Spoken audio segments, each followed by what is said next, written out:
Welcome, everyone. My name is Michelle. I'm the Marketing Manager for Staff Development for Educators, and I'd like to thank you for joining us today for Create More Time and Space Through Organization with Kathy Griffin. Before we start, here are a few things you should know. To allow for Kathy to be heard clearly, we have placed all webinar attendees on mute. Please use the window on the right-hand side of your screen throughout the session to ask any questions. These will be used for our question and answer period at the end of the presentation. This session is being recorded. Assuming no technical difficulties, you will receive a link to the archive within 48 hours, as well as a link to the certificate of participation. Finally, at the end of today's presentation, you will receive a short survey. By completing this survey, you assist us in providing future complimentary webinars. A little bit about SDE. At SDE, we believe educators have the most important job in the world. That's why it's our mission to empower pre-K through 12 educators across the country with sustained professional development solutions that are not only research-based and rigorous, but also practical, innovative, and fun. Our goal is to help you create environments that prepare your students for the evolving demands of the 21st century. Together, we can create extraordinary classrooms. We are pleased to have Kathy Griffin joining us for today's webinar. Kathy is a National Board Certified Early Childhood Education Specialist with more than 15 years of elementary teaching experience. She was her district's Teacher of the Year for 2008 and has twice been nominated for Disney's Teacher of the Year. Kathy is highly skilled at differentiating instruction in the early childhood classroom and is the creator of the CD and multimedia files Growing Dendrites with Kathy Griffin. Welcome, Kathy. At this point, I'll turn the presentation over to you. Hi everyone. Thanks for coming this afternoon and joining our webinar. I kind of want to start off with just something to talk about what teachers should do. I know that many of you are getting ready to go back into the classroom, so this is kind of a lighthearted way of starting it out. I just want you to remind you when school starts that you should be drinking 8 glasses of water, even though we don't have time to go to the bathroom. You should be eating healthy food. Remember that chocolate and caffeine can be healthy on certain days. We need to get 8 hours of sleep, even though there's only 24 hours in a day, and I'm sure your tables are full, your book bags are full, your car is full, your classroom is probably turned upside down. We're supposed to connect with other people. Right now you're in your room, and when people come by to visit, you either don't have time to talk to them, or if you're like me, you start talking to them and then you forget what you were doing.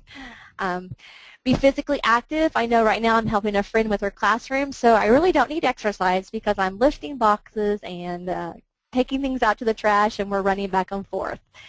This one's really important right now. Even though we're really busy and we have lots of things on our mind, we need to find a quiet place to de-stress. We know that our lives are hectic. We feel the pressure of what's coming. We're excited. We're experiencing all those different emotions. And pretty soon our classrooms will be full and we won't have a quiet place to distress. And we're supposed to leave our work at work, which is quite comical because there's not enough room in this webinar or on this slide here to even talk about that. So here we go. I'd like to know a little bit about you. We're going to have a little survey about what grade do you teach?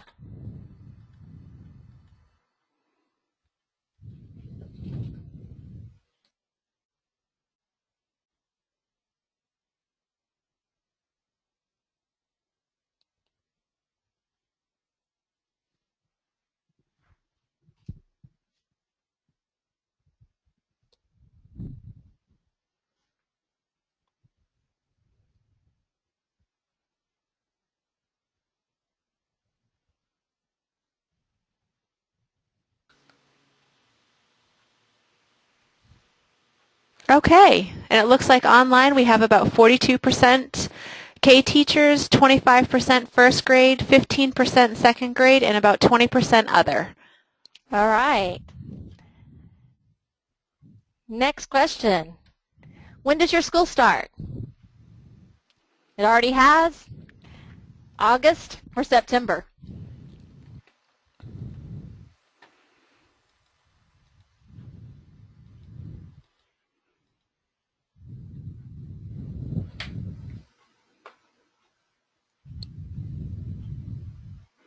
Let's see, it looks about 75% of attendees say August and 27% say September. 1% already have. For the 1%, Congratulations. We're hoping you're having a great first of the school year. I know that I have a couple of friends that have already started. For September, we're jealous of you because you have a little bit more time. And for August, I know it varies anywhere from the 1st of August to the end of August. So anyway, the first thing when we talk about classroom organization and getting our classroom ready is we have to have a plan. And I know that can be overwhelming. So today we're going to talk about how to set up your classroom in the area of literacy centers and in math centers. And that will look different for different grades. But before I ever start, I always have a plan, and I want to prioritize. What's one area? I think of it like a behavior plan. Sometimes when we have children in our classroom that have challenging behaviors, we need to pick one thing to fix to start with before we tackle all the different areas. So the same thing with our classrooms. When we walk into our classrooms and start getting ready, what's the one area that's most important to you? Otherwise, it can be very overwhelming. I make a checklist of all the possibilities before, and then I highlight my one area. And then I have to have a place where I check off. I feel successful. Usually I don't check off. I actually draw a huge line through what needs to be done that makes me feel better. I ask a friend. I'm the type of person that hangs on to things, so that probably should have been a question that I asked. Are you a hoarder? Not really a hoarder, but someone that holds on to things, or do you let it go? And so I have a friend, Carrie, that comes into my classroom and she helps me, and she will look at me and say, have you used it? And we go through these different questions of what to do. And then I have plan B ready to go. The way my life is, I always have plan A and plan B, because I want the most optimum situation, but then I also know life happens and we run out of time. So what's my plan B for getting my classroom ready?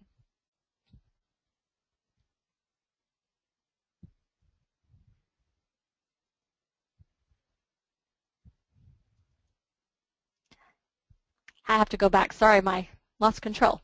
Okay, so reframing a situation. This is going to be a slide that I'm going to show you next, and you already saw it, so we're going to go ahead and flip over.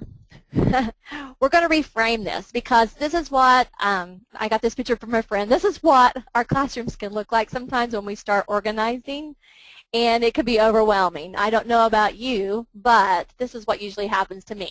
Why do our classrooms look like this when we start organizing?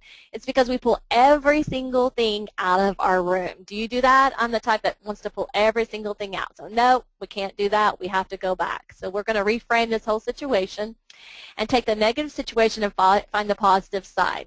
So first of all, we have a lot of things there, right? So that could be positive. We know that it's going to be hard to change the way we organize our classroom. So before we start pulling things out, maybe open one cabinet at a time. I love Debbie Diller's book, Spaces, because it talks about just one thing at a time. Understand that staying stagnant is equally challenging as change. If you have cabinets in your classroom that you haven't opened in a long time, we need to rethink about what's inside those classrooms. We need to find the right support system in place. That's why I always pull my friend Carrie with me. And she's so good. I take her to Sonic, get her something to drink, and she's a great friend. So, decluttering. If you haven't used it in 2 years, do you need it? This one's really hard for me because I've taught pre-K, K, first and second. So I always have that question in my mind. What if I get moved to a different grade? What if there's always what ifs. But anyway, that was kind of the rule of thumb for me. My friend Carrie wants it to be 1 year. We agreed on 2 years. Does it need to be in a place where you have better access to it? Have you ever opened a cabinet before and you're just like, oh my goodness, look at all these materials that I've forgotten about? Well, maybe it's not in the best place for you to have access to it. I know I use my cabinets a lot for covering them up with different pocket charts for my children to have centers. And so what is behind those cabinets? And then there's always the question, what if? And I put that in there for me. I always can come up with what if for everything for getting rid of things. But really, if you haven't used it in 2 years, you don't need it.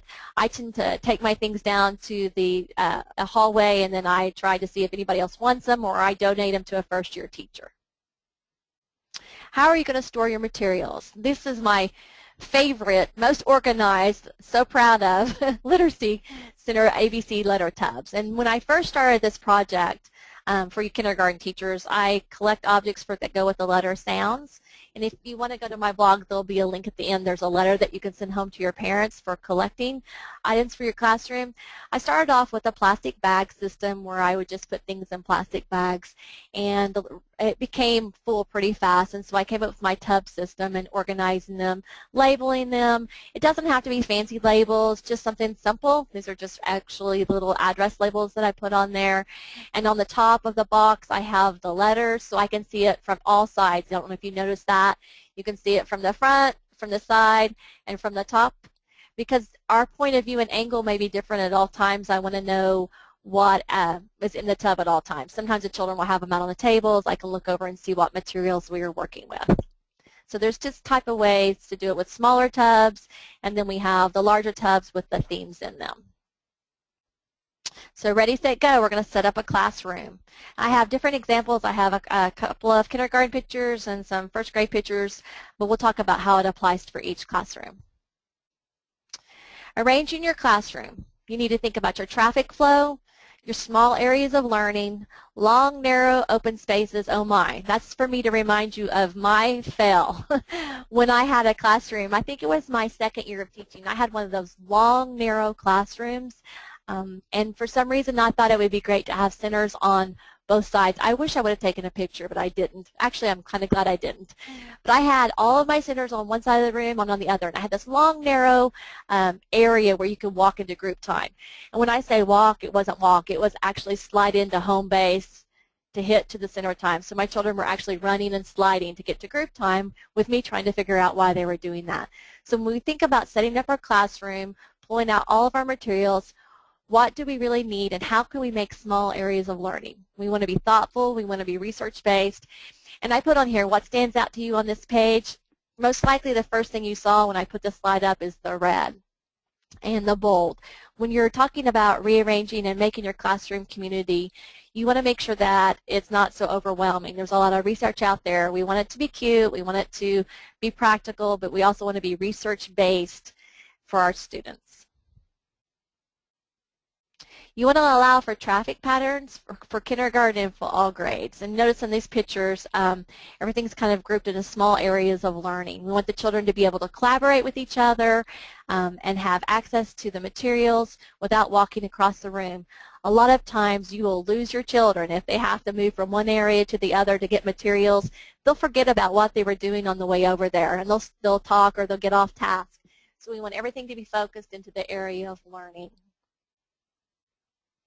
This is a first grade classroom, and the same thing. We have different things grouped together. We have centers together. Everything's out on the tables ready to go.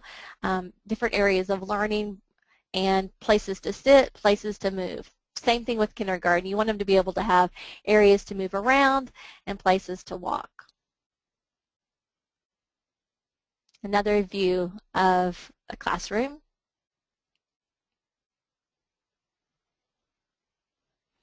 And I have to show this because I love it. I love that one of my class schools had magnetic walls. They painted them, and we were able to hang things on the walls. So this became an area of learning. So you want to think about all your different areas.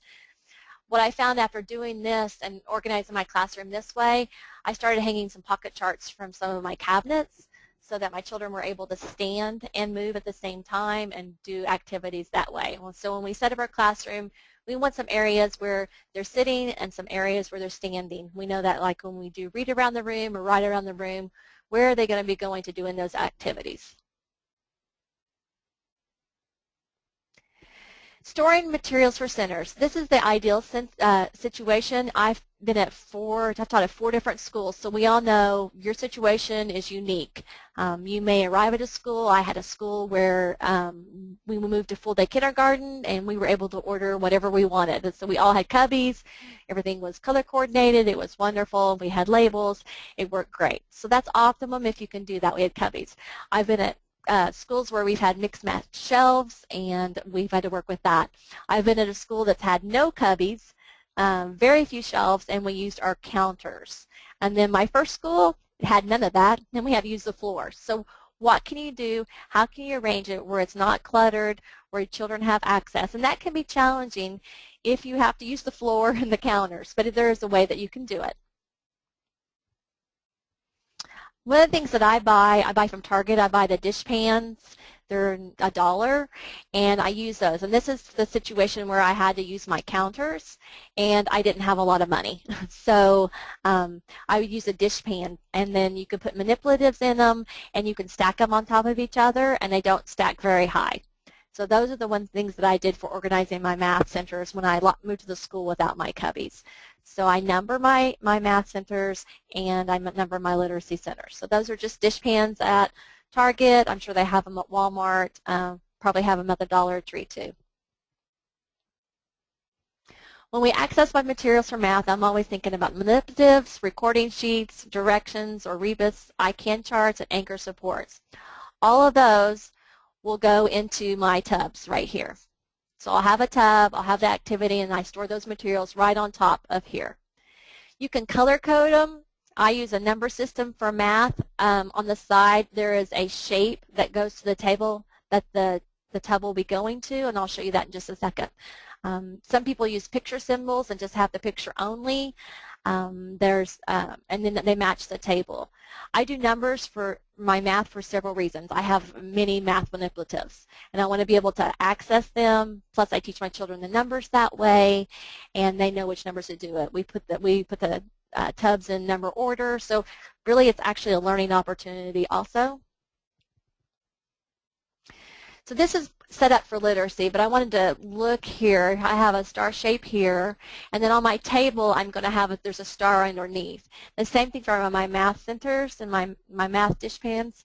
I have the star color on them, and then I have a star on the table, and I do that for kindergarten also. So if I don't have those wonderful cubbies that you can go and pull out, and I have these baskets sitting on my shelf, my student helper of the day will go get them, and then they will match them. They'll find the match to match where it goes. I try to keep the same symbol for literacy that I do for math. That way there's a star, like here there's a yellow star for literacy, and there's a yellow star activity for math. That way the children can pull them in and out that way. Makes it easier for your table helpers or your helper of the day. So we talked about manipulatives and recording sheets, but I wanted to kind of point to right here. One of the best ways to organize your math centers is to put exactly the amount of materials that you need in the tubs. If you need 6 dice, you put 6 dice in the tub. What I found when I was setting up and organizing my classroom is that I wanted to make sure I had extra. And if you have extra, then it's easier to lose. I don't know if that makes sense. It's kind of an oxymoron there. But if your children know there's only the certain amount of dice in there that they need, they're going to take care of those dice. And if one of the dice, gets lost, they just continue to work with what's in the tub. And we'll talk about how I kind of manage that too. So whatever materials are needed for the center, put them in there. Teach your children to learn with what they have and to take care of what they have. I take pictures of my math tubs and games, and I place them in a sub-file for reference. So after I get my room set up for literacy and for math, math is easier for me because I have all the same manipulatives, just the skills change on them. But I will take pictures of what's inside each tub along with the number. I'll place it in a sub-file. That way, if I'm, you know how we don't plan to get sick and how we don't want to be sick or we don't have anything come up, but something comes up and I need to explain, there's a visual reference. So I have a picture of what's in the math tub. Inside the math tub is an I-CAN chart with directions, and so it really helps my substitute, and it saves me time when it comes time to do lesson plans. I know my lesson plans I get made fun of because when I give them to a substitute, I think they're like 15 pages long. But anyway, the pictures help, and the substitute teachers like it, and it kind of helps me keep myself organized too. I'll have a file of that at my house when I do lesson plans, and I have pictures of everything that I have in my room, and I can move things around. We talked about having a student helper for each area. When you use math and literacy centers, it's their job to prepare the table and to clean up. And I do that with kindergarten, I do that with first grade, I do that with second grade. Children are wonderful helpers, and they love to be responsible, and you need lots of helpers in the classroom. So this gives you more jobs than just having just a few helpers. So each table, each area is assigned a helper for the week. put up anchor supports inside your games and centers. That's my #1 thing for organizing. They don't have to be fancy. You can just write the directions down. It's great to take pictures. Sometimes I'll take pictures of the children in the actual centers. #1 question that I get asked is setting up my reading. These are the questions that are asked. How will my students access the books for independent reading? Are my books accessible on the floor, shelves, or located throughout the room? How are they organized? Are they leveled by author, genre, literature, informational text, and where will they place their books when they're reading? So these are just different things that I've worked out my system over throughout the year. And one thing I've learned about teachers is that we all teach differently, and our organizational methods are different. So what I do is I try to take what I see through from others and what works best for me. We have to find that middle ground of what works. So, and you also have to follow along with what your school says too. So at my school, I had to have books leveled, was very important. And then, so I did it several different ways. I had one side of my shelves with books that were leveled, and then the opposite side of the shelves on the other part of my reading area, I had it by genre. So, and then I also had favorite authors. So I had Clifford books, and I had Mo Willem books and different things like that. If you'll look, I also have them within the leveled books too. So what helps them with that is this says level K on here. There's a little dot. You can't really see it. It says level K. So they know to go ahead and to match what it is. So that helps them being able to pull those Just Right books. For kindergarten, we know that they're working on the level A through D. They are able to pull books. They pull Just Right books on their level, but then they're also able to pull 1 or 2 books of interest. And so that just depends on your school. Sometimes schools say they can only read Just Right books. When they're, to me, I like them to be able to look at their favorite books too. And we know that if you read level A, B, and C, you're just reading, I saw the book, I saw the block. So they get an extra 1 or 2 books in there for that. So you need to decide, are you going to have boxes, bags, or backpacks? I've had all. You know. And I also like that this child didn't turn this backwards. Look at that. That's kind of bothering me there. So the one is not showing. These are tubs from Target Dollar Spot. Of course, they're not $1. I think they're $2, I think. I've tried to buy them and spray paint them. To me, it was just easier just to buy it this way. And they're probably out right now. You know, Really Good Stuff has some book boxes that you can use too. I've used bags. I've used plastic bags. I've used bags from a dentist office. I've used bags from the dollar store. And I've also used just mini backpacks to do that. So there's different options you can use. I did use, when I had the backpacks and the bags, I did get 2 laundry baskets for them to store their bags in. That helped me that year. This is my friend from Pre-K Pages, Vanessa, and she uses these tubs, and I have a link at the very end of the ice cube holders, and you can go to her site and learn about those too and how she does it. I thought that was a neat idea. And they're all white, and you can put the labels on them and color coordinate the labels to match your books. So here's a front view of one side of my bookshelves. And like I said, you can see all the different levels, and the children go once a week to get their books and put in their book boxes. One of the tips that I learned from a friend was at the first of the year is to have children bring their favorite books to school. And so we would send home a letter that would say, you know, have your child bring 4 books to school with their name on them, and the children would put those in their book boxes. So they were books they were familiar with while we were teaching procedures before we transferred over into checking out books from the library. And I'm always asked, how often do they check out books? They check out books once a week. It actually becomes something that we learn how to do. We learn to find our Just Right books. We learn to find books of interest, and it's something that I do on Fridays with my students. It's time-consuming at first, but they get very good at being able to do it themselves, and it pays off. So here's some helpful tips for leveling. You want to level your books as soon as you can for several reasons. For one thing, you want to know what the book's level is, and that can be different levels for different things. But you want to basically have when the child picks a book, you want to know where they're at and what level they should be reading on. So it's kind of quick. When I first started with my books, and now there's apps for leveling books too, but when I first started leveling my books about 4 years ago, it took forever. And so I would just level them on the inside as a quick check.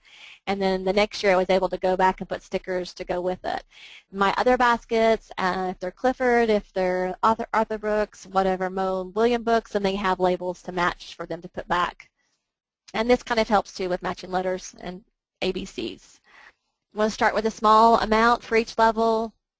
I ask for volunteers, and one place that we can get volunteers to help with our classroom are the older Girl Scouts, because they have different badges that they're working on, different community service, and so I was really successful one year with talking to the local Girl Scout and getting some volunteers to help with my classroom.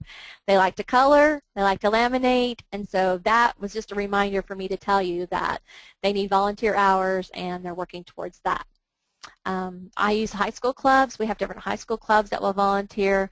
One year I was at a school that was next to a college, and I enlisted sorority.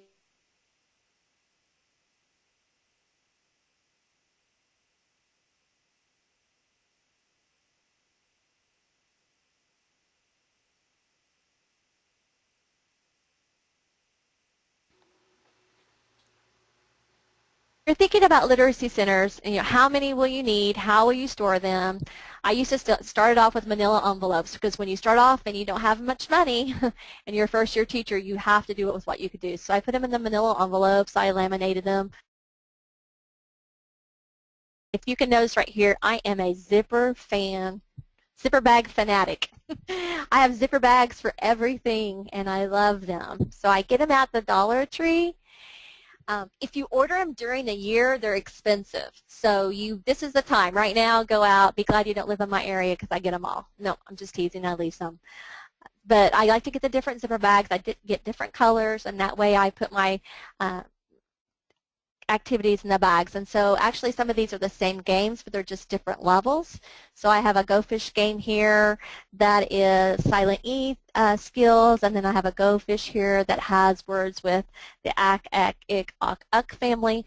And I'll talk a little about how I organize my games for that. But so I have lots of zipper bags. I do the same thing for math. I keep their dice in here. I keep their dominoes in here, all their different tools that they'll need in the math center. So if you can find those. Actually, Walmart usually has them cheaper, and Target, when they do their back-to-school sales, which would be right now, so you can get them for anywhere from 66 cents to about 88 cents. But other than that, I get them at the Dollar Tree. And I really love the ones that have on the front, these don't, and they're hard to find. They actually have a zipper on the front of it, and so you have like 2 double compartments. You saw that I use dish tubs. I've even used Ziploc bags. I love containers with lids, but honestly they're expensive, but when I can find them, I do.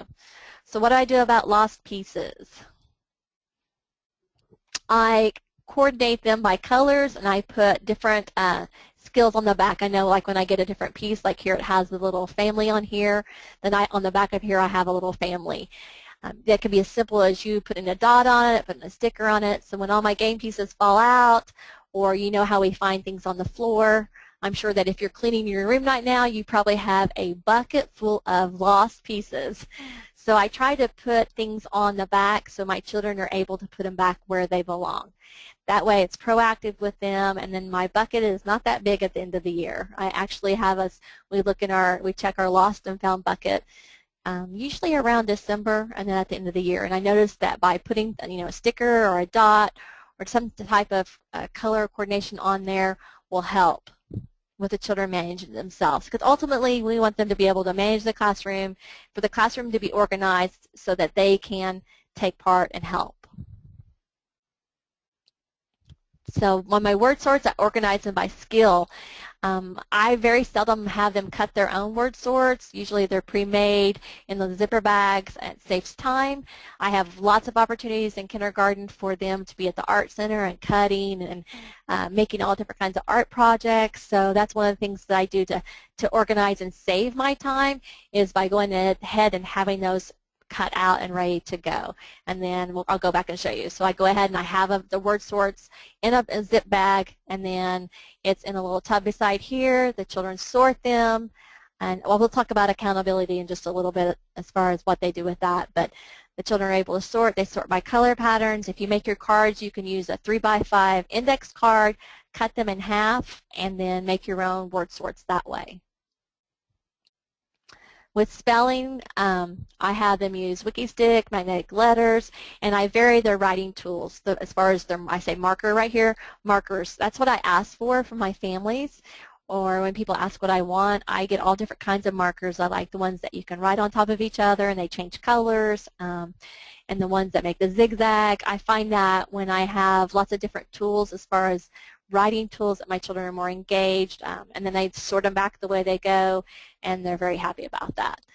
For my anchor centers, when I talk about anchor centers, I talk about centers that are always there, that I'm not having to change out all the time. I'll have my theme areas of centers that I change out, but some of these just stay the same all year, and we just bump up the skill. So we have specific games that we play where the rules stay the same. And once I teach a game in literacy, it becomes a game in math. So if I teach Go Fish for literacy, then we're going to be playing Go Fish in math. If I teach a memory game in literacy, then there's going to be a center or a table that has a memory game for math. It's a great way of having those procedures in place, the children know what to do, and you just change the skill. And it makes for an organized classroom. Children know where to put supplies and where to put things back, and eliminates your need for lots and lots of materials. When you start thinking about organization, this is just a sloppy chart. I wanted to show my sloppy chart anchor charts because we have anchor charts that look really great, and then we have anchor charts that we create with our students, and this is just a growing anchor chart. At the first of the year, of course, centers are different, but I always have what our choices are. So for this center, I'm going to have word work. The children have a writing center. They do a computer. They're going to read to a friend. They read to themselves. You notice I have just little icons drawn out there. It's a way to organize my classroom, help my children stay organized and know what's next. And then they're going to read with me or listen to a book. And it doesn't start off with that many, and it ends up with even more than that. So it's just something that changes, and it's located in an area for the children to see. When we talk about the game staying the same, I have a roll of color word round one. On Teachers Pay Teachers, this is free. You can go to Kathy Griffin and just type in Kathy Griffin and go to the free area, and you'll have 32 roll of word dice games that you can edit. Just go in there and you'll just want to highlight over my word and type in your word, or you can use the ones that I have. And so, yes, we have reversals of numbers, totally fine. I use markers a lot in my centers, so they find out what comes in first, second, third, fourth, fifth, sixth place, and then the game's done. And that's the same thing for math. I do math facts, number recognition, letter recognition, their names, environmental print, word families, phonics patterns. And so that's kind of how I organize everything. I want it to be as streamlined as possible with a game that they like to do, and roll of dice works well for that. So we talked about color coding pieces. If they're dropped, I assign a student helper so that the person that goes ahead and puts out all the literacy centers and the math centers, it's that person's job to look for lost pieces. So, like I said, you want to save the end of the year looking for lost pieces, and I make sure that they check inside desks and under tables, and then I do have a lost and found basket to store found items.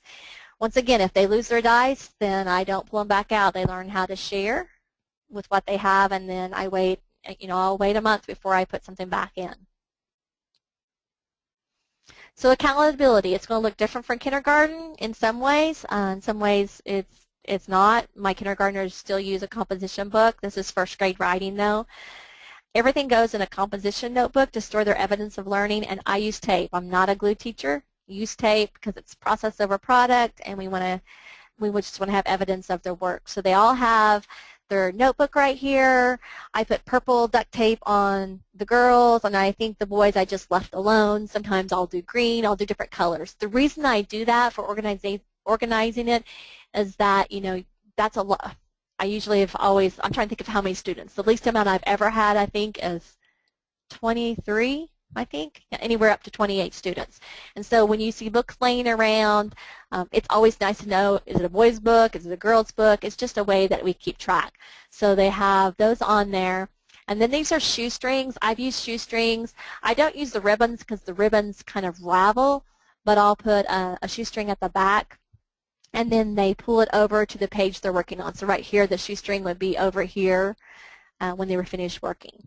So they're going to all the different centers and they're writing down words. So even if they're at a game center, when we looked at the children that were playing the games, they're to write 5 words of where they were working in that center. And if you notice here, this child is writing more than 5, doing more, and they're supposed to write what they notice. And so that's pretty much an easy way for me to organize our literacy centers, is that they're playing what do you notice all the time. And here this child has noticed a silent E, and they've noticed blends. Kind of a blurry picture when it's blown up there a little bit. This is from Kididdles, K-I-D-I-D-D-L-E-S. And this is an example of what to do if I have a sheet that they are working on in literacy centers. We have papers that fly everywhere, and it's hard to keep track of all those papers, especially when you have little children in kindergarten. So what I teach mine to do is to fold it in half. And I'm going to say that kind of funny because, you know, kindergartners learning to fold in half is a little bit hard for them. It's great fine motor, but they get good at it. So they're going to fold it in half, and then they tape it across the top on one side. Then they just fold it over this way and close their book. And so I never have to keep track of papers. All their papers are taped down in their book, or they're writing, and this is a first grade writing, working on blends. So all of their evidence is learning is kept in this notebook right here. So I go and run to Staples, I run to Home Office Depot, Target, and I get them for 10 cents. Our school doesn't, that's not one of the school supplies, and then I have my books for the year. I have that for math, and I have that for literacy, and I have that for science too. And once again, this child is a kindergartner, and show me what they notice along the way. Maybe as simple as I notice a letter in my name. So when I'm organizing and putting out my centers and thinking about what I'm going to have in my classroom, I'm going to think about what can my children do that is meaningful for them, that allows them the time to work on it, and it's not so time-consuming that they're spending 45 minutes working on cutting and gluing instead of the skill. That's just an up-close picture of it. And there's a student that's actually working on an activity and then recording their work. I have a place for everything. This is the kindergarten classroom. You can see back here, here is my reading corner. Back here with my little bear rug. This is what we use for writing. And I call it more of a spelling activity instead of a writing, because we have writing as far as writing stories. So I keep everything. This is, I got a garage sale. Love, love garage sales. So I got this at a garage sale, so I have all their materials that they need. And this right here I want to show you is one of their favorite things to do. It's so low maintenance. Basically, they have dry erase boards and markers. You can use socks. You can use plates if you don't have dry erase markers, the boards. But right now they're just writing their friends' names. And so sometimes I think that we, when we're organizing our classroom and setting it up, we make it a little bit more harder than what it needs to be. So this center will stay where they write their friends' names, they write words that they know, they write environmental print, they write letters, they write phonics patterns. So it's writing. Sometimes they'll use Play-Doh, sometimes they use WikiStick. They use different tools throughout the year. Favorite is writing names. They love to write names, so I just take a picture of the students, write their names on there, and then they're ready to go. But it's all right next to the table. The table is right next to where they need to be. This is WikiStick, showing how I organize WikiStick. I wasn't a fan of WikiStick at all, but this is just a black notebook, just to show you that I cut the WikiStick in half, put a blue piece of painter's tape on it, and the children sort them by color, and then they make it. These are clipboards that I use too. You can use laminated construction paper. What I do when I'm finished, the children build on the clipboards or the laminated construction paper. When they're finished, they stack it together and take this and put it all in the tub with a lid. And I am now a fan of WikiStick. It used to really bother me because it got all over the tables. I do have a baby wipe container next to them for them to wash their hands before they do that. So they're working on whatever level they want to, letters, names, words, and it stays out all year. The Writing Center, this is what my Writing Center looks like. Has a variety of papers out there. We use community supplies, and I'll talk a little bit more about that, but when the children get their supplies, they do have a marker bag for when they're doing Writer's Workshop. I did change that up a little bit, but for the rest of the day, they have community supplies that we set out back. And you can't see it, but on this side is a star to match the table. So we can go ahead and pull those out if we need to. So they're over there in the Writing Center. I put out materials like this. So basically, it's free writing, and I want them writing stories. So this lasted me probably about 4 years, and I had to replace it. But it's just one of those corrugated cardboard containers. I always make sure I have tape. I told you I am a tape teacher because it saves lots of time. Children can tape things down without glue sticking together and papers tearing and things like that. So that's why you see lots of tape. I have a place for everything and a procedure to get materials. So this is for Writer's Workshop for kindergarten through 2nd grade, and whenever they're at the Writing Center during Literacy Center time, if they're working on a book, they can go get their Writer's Notebook folder, and here so you see the stars again. So the stars pretty much carry over whatever your theme is or whatever you do. I just got these from Carson DeLosa, and I put it on the tubs, and they also match the shape on the table. So my children know, okay, so it's math time, the blue star goes here. It's the Literacy Center, the blue star goes here. It's Writer's Workshop, the blue star goes here. The helper knows exactly what to do. And then over here are different stencils and scissors and things to use when you're making stories. And I have foamies, and so it's all organized by this. These are word wall thematic words that I keep in there all year long. The children go and help what they need. Inside here, each one has a number. Oops, see, that one's turned around too. I need to notice that when I take pictures. Inside here are some stencils and different activities. Each one of those has a number on it. So the number matches. When the children go to put it back, they know to match the number. If things get mixed up, then they'll do a sorting activity where they sort. Organizing classroom supplies, we use community supplies. To me, it's easier. The children learn to share.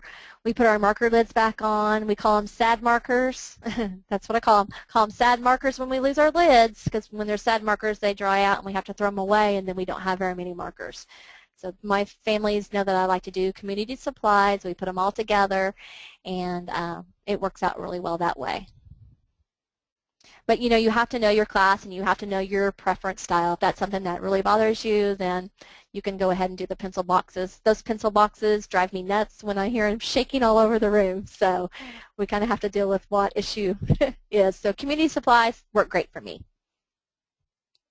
When I organize my listening center, this one's I do this one a little bit different. Now, first of all, I always have nursery rhymes and songs and spelling, and I had one iPod and one iPad that I purchased, and then we have our computer.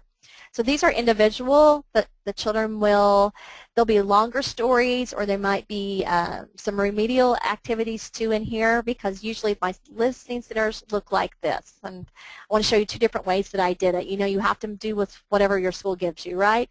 So this was a big old science tub, and everybody had to store one in their classroom, and they were monstrous. So finding a place when your cabinets are full of thematic tubs and different things like that. So what I did is I just put it in here, and I used a desk that year for my listening center. And so the books went in here, and the headphones went on here, and then I found a place for here. This was more ideal. I like this area. And we had the listening center, and this was just a tub that I purchased, and they put the headphones over them, and the books are in there, and they're ready to go. One of my favorite things that I did is to get nap mats. And of course, we don't use them for naps. They're great ways for children to have spaces for learning. And so if you notice here, I bought them actually to begin with, thinking that I would use them for them to lay on to read, because I thought that children would like to lay on their stomachs and read, and some of them do, but a lot of my children, this is a first grader reading way above grade level, but they use them for tents. So they become reading tents, and it's a great way for them to read. They'll do partner reading that way.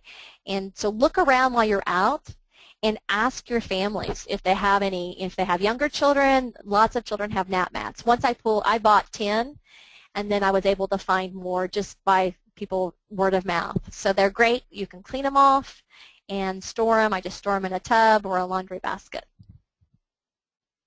Technology in itself has to be organized. And so when I do this, this is kind of how I get ready for technology.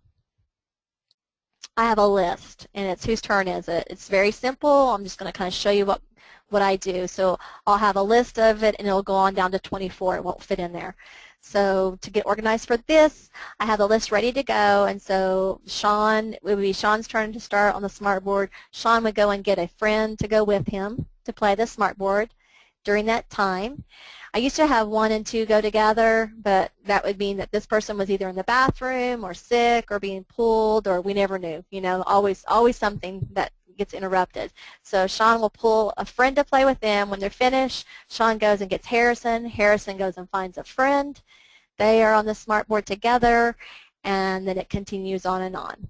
Sometimes I start at the bottom and move back. Sometimes I start in the middle. But they always know that they get to choose their friend. People ask me, well, do they always choose do some children get to play more than others? Sometimes at first, but it usually works out just fine. Everybody has their preferences, and you know, things are new at first, but once you have your procedures in place, then it works well.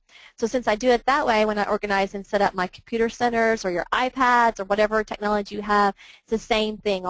They're used to doing it with the smart boards. They're going to do it with the computer 1 and computer 2. This person just goes and gets the next person.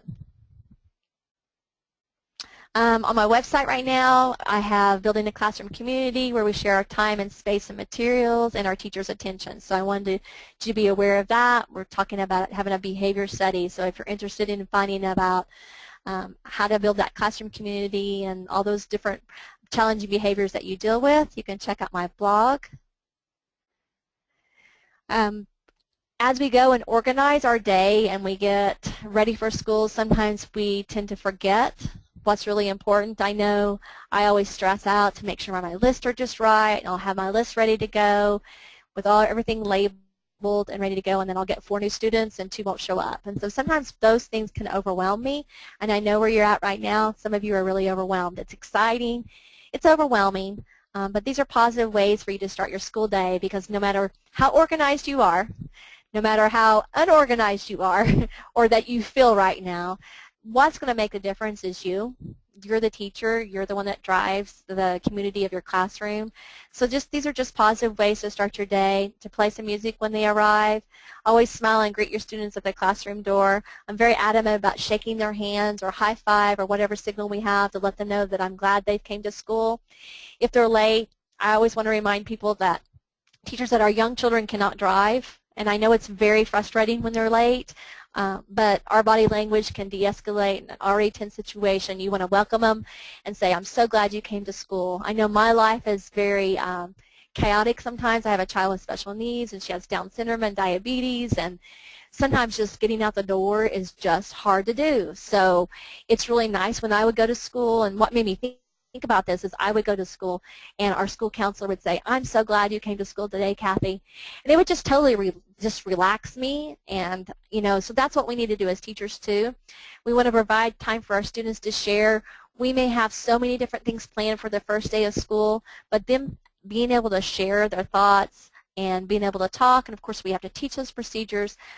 Those are small moments that are going to help your children write later on throughout the year. So I always want to say that we want to provide time. And to be organized and define more time, we have to give our students time. We need to work together as a classroom community to play, follow directions. I use music and movement to do that, make it engaging and fun. My friend Vanessa from Pre-K Pages has to be probably one of the most organized people I've ever met in my life. Anyway, so I'd like you to check out her Pinterest page, because she has wonderful ways of organization. I absolutely love this for markers. I'm not going to tell you about it. I'll let you find it. But anyway, I wanted you to be aware of her Pinterest site. She has great ways of organizing, even her Pinterest page. And here's my blog. I would love for you to come check out my blog. Right now we're doing a behavior study. Next week, this week we'll be doing, I'm getting ready to do some more on Pete the Cat, and we'll have some different activities for the first of school year. I'm joining up with some other bloggers to do that. And I want to thank you for coming. I think we're going to go back and switch over for some questions. Thanks, Kathy. We hope everyone enjoyed today's presentation. We're going to take just a minute or two to let you submit any last-minute questions via the window on the right-hand side of your screen. In the meantime, I'd like to mention a few things. As a special thank you for attending today's webinar, we'd like to offer you a 10% discount if you register for any seminar or conference by August 29th. Just mention code W072914. Please keep in mind that you can bring Kathy or other SDE presenters on site to your school or district for customized training or coaching to meet your own unique needs. For more information on training or to register for any SDE event, call us at 877-388-2054. Of course, we'd like to invite you to follow SDE via social media. You can find us on Facebook, Twitter, and Pinterest under the username SDE4Educators, and that's the number 4. Finally, live attendees will receive a follow-up email within 48 hours that will include a link to a printable certificate of participation for this webinar, as well as a link to the archived recording. Thank you for your patience. Let's go to some of those questions that came in during the presentation. Okay. Kathy, we had one question that came in that is asking, is it bad to change the classroom throughout the year?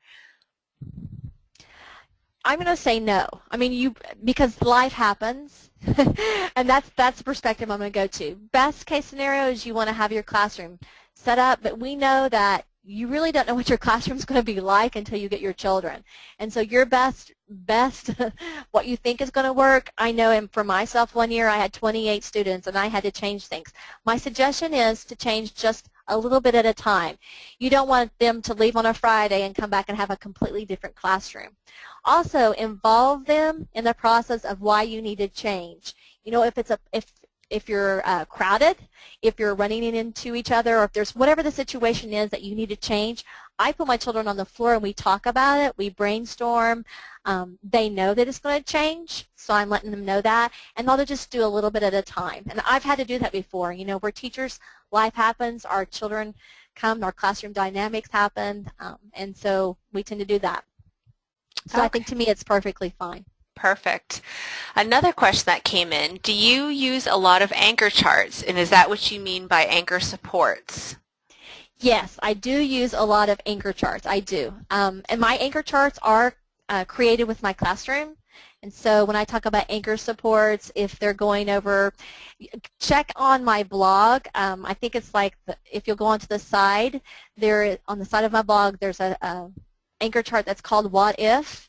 And that explains a little bit more how I do anchor charts, and it's one of the first anchor charts that I do.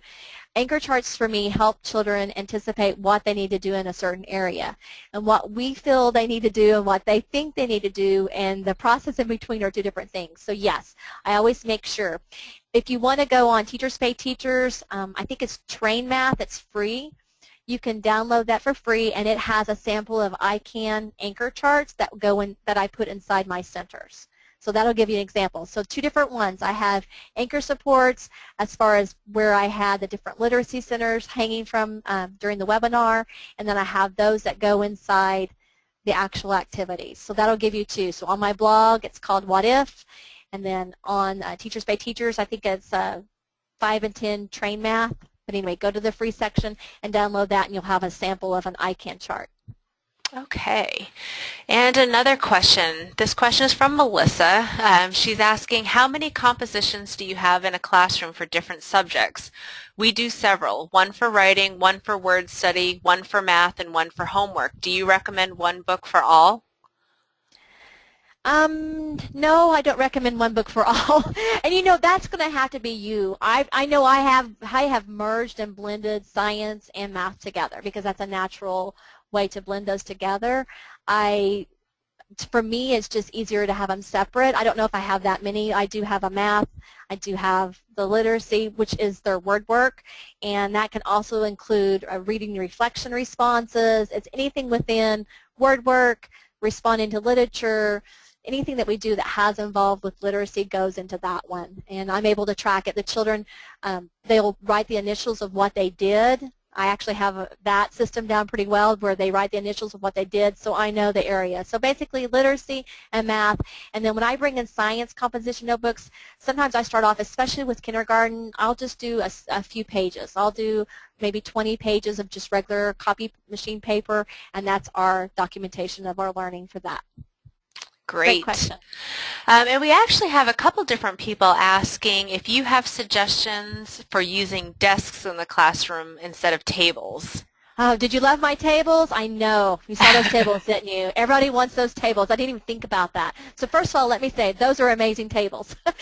Now, there were other things that, you go to schools that you love, and I didn't have cubbies, but oh my gosh. Tables, I use the, I'm going to go blank on the word, the little, goodness sakes, where you put the table legs together. So I put 4 together. Why am I going blank on that word? Anyway, where I tie the table legs together. So I put them in groups of 4 because I want my children doing cooperative learning together. When I didn't have a table, that's what I did. I put 4 together. Sometimes I had to put 5 because we had the leftovers. But 4 is a nice number for them to do. And then the star, or the area where you shape, where you match it up, I would put it on one table, or I would put them smaller versions on them on each one of the little tables and do it that way. Okay, great. Well, we are just about out of time. If we did not get to your question, we will be posting all questions and answers with the webinar archive. Links to this will be posted on Facebook, Twitter, and LinkedIn. I'd like to thank Kathy for joining us today, and I hope everyone enjoyed today's presentation and that you all have a great rest of your day. Goodbye.